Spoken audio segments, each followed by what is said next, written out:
Hey, it's raining at the White House. Does that mean Biden's home? No, he's not. He's somewhere on a beach in Delaware, though it is, I don't know if he's on a beach in Delaware, but I'm just always thinking about him stumbling and bumbling on that beach. Anyhow, it's raining in D.C., and it's going to be nasty all day long, by the way, here in the district. Welcome back, everybody, to American Sunrise. All right, President Trump met with Chinese President Xi Jinping, and here is part of the meeting where Xi praised Trump's efforts on peace. Take a look. Mr. President, you care a lot about world peace, and you are very enthusiastic about settling various regional hotspot issues. I appreciate your great contribution to the recent conclusion of the Gaza ceasefire agreement. During your visit to Malaysia, you witnessed the signing of the joint declaration on peace along the Cambodia-Thailand border, to which you had provided input. China's been helping in our own way Cambodia and Thailand properly settle their border disputes, and we have also been promoting peace talks to resolve other hotspot issues.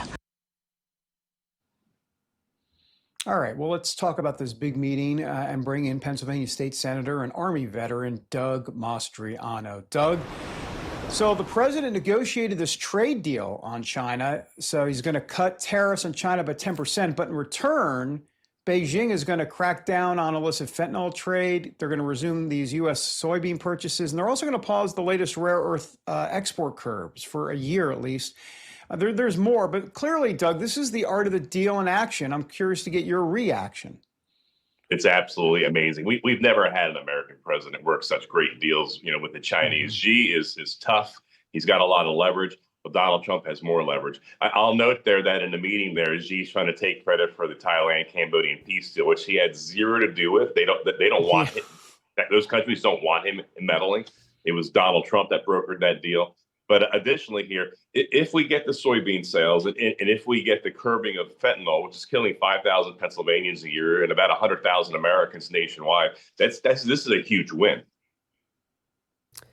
Well, I also wanted to talk to you about the Trump administration's efforts against alleged drug trafficking boats in Venezuela. The USS Gerald R is now being deployed to the Caribbean as part of the efforts to combat drug smuggling. The Navy has also sent more guided missile destroyers, Doug, to boost those efforts. The outcome, though, what do you think? How many, just in your experience, how many drugs aren't coming into the U.S. because of this? And what will that mean to drugs on the black market, on the streets? Yeah, thank you, Dr. Gina. Yeah, so we've seen over the past month or so, and this is a great question, these drug boats being sunk, and in one case, a drug submarine, which we've known about for decades, by the way. And this is huge. When you're sending the USS Gerald R. Ford, the largest, most capable, most dynamic piece of equipment this world has ever seen, carrying nearly 100 aircraft on board. And there's thousands of sailors on board there. And, with that usually comes Marines and stuff on other ships. This is a powerful force and message to Maduro in Venezuela that he needs to knock it off. And so imagine now you're a drug runner. Are you going to get on that boat seeing that some of your buddies, your fellow smugglers have been taken out by American airstrikes? This is really going to help America. The bottom line, when I was running for governor, one of my big points was that the plague of fentanyl on our streets. You look at Kensington in Philadelphia, where you have the zombie park, where literally people are freaked on drugs, zombie, stiff in all these grotesque positions on the street. And that's mostly coming from China. So China is waging historically like an open war on America. It's a flashback to the 1848 war the British had on China. And they have been killing hundreds of thousands of Americans. We've lost more Americans in 1 year than an entire decade in Vietnam. And this needs to end. So I'm so thankful Donald Trump's putting it on the table. Here's a quick vignette. I have a bill called Tyler's Law that would mandate if you're a drug dealer, you have a minimal sentence of 10 years if you kill somebody. Minimal sentence, 10 years, because the judges have been very lenient in Pennsylvania. We had a young man, Tyler, in Chambersburg, 18-year-old kid who made a mistake, did something stupid, bought something on the street, lost his life because he's a drug dealer. And the drug dealer was back on the street within a few weeks. His mom came to me and said, we need to fix this. That will end with Donald Trump's success with China. Wow. Yeah, great law. I hope that actually gets some traction there in the state of Pennsylvania. Want to tap into your military expertise a little bit.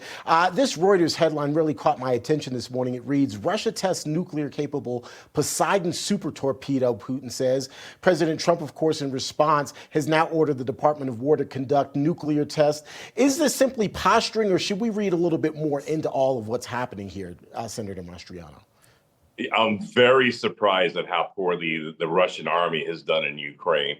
You know, the second day of the war we watched several years ago when the Russian airborne units were defeated by the Ukrainian forces. So having lost any major advances on the ground to break through, Putin now is relying upon super weapons. It's kind of funny. I hate to draw this comparison, but, you know, the Germans in World War II, when they started losing, they were talking about these super weapons are going to win the war for them. So, you know, we had the Armageddon, the supersonic nuclear missile that Putin touted. Okay, that's interesting. And now we have this supersonic torpedo called the Poseidon that's going to be the panacea for his lack of ability to win on the ground here. Yes, we should be concerned, but we've seen so many times in the past here that it's hollow. So we need to be prepared. We can't underestimate our enemy, but we see Putin in a lot of ways is emerging as a paper tiger. Yeah. Doug, we have less than 30 seconds. You won't mention it. You're too humble to do so, but I'll mention it and put you on the spot. You're getting an award for the Day of the Bible of what you're doing in Pennsylvania. Tell us more about those efforts real quick. We've got 30 seconds or so. Yeah, we're honored to be here in D.C. The Intercessors for America are recognizing myself and Representative Stacey Borowitz, whom you interviewed both of us, David, for our work on getting the introduction and a passage in the Senate anyway of the Day of the Bible in Pennsylvania. And that's triggered a movement in Congress and in the Senate to do likewise for the nation. This is a big deal. It's not symbolic because Congress endorsed the Bible in 1782. We get that back in place here and bring that memory forth here. I think we'll see a change in the nation. There's already a revival in Generation Z vis-a-vis Charlie Kirk. That this will be a catalyst in the change that forever saves America from the direction we're headed in. So please pray for continued movement of God's Spirit with us. Doug Mastriano, great to have you. You've got a lot of nicknames. T. Bates, what do you call him? Dougie what? Dougie Doug. Dougie Doug. You know, but when we get on TV, Senator Mastriano, I have to act like I've got some sense and call you Senator Mastriano, even though my heart wants to say Dougie Doug. So look, I got a question, Dougie Doug, but I'll always call you Senator Mastriano. I love you guys. All right. Thanks again. so much. Coming up, Texas is suing Johnson & Johnson over claims that it's hiding the link between Tylenol and autism. Ooh, I want to know more about that story, and Dr. Gina has it when American Sunrise continues.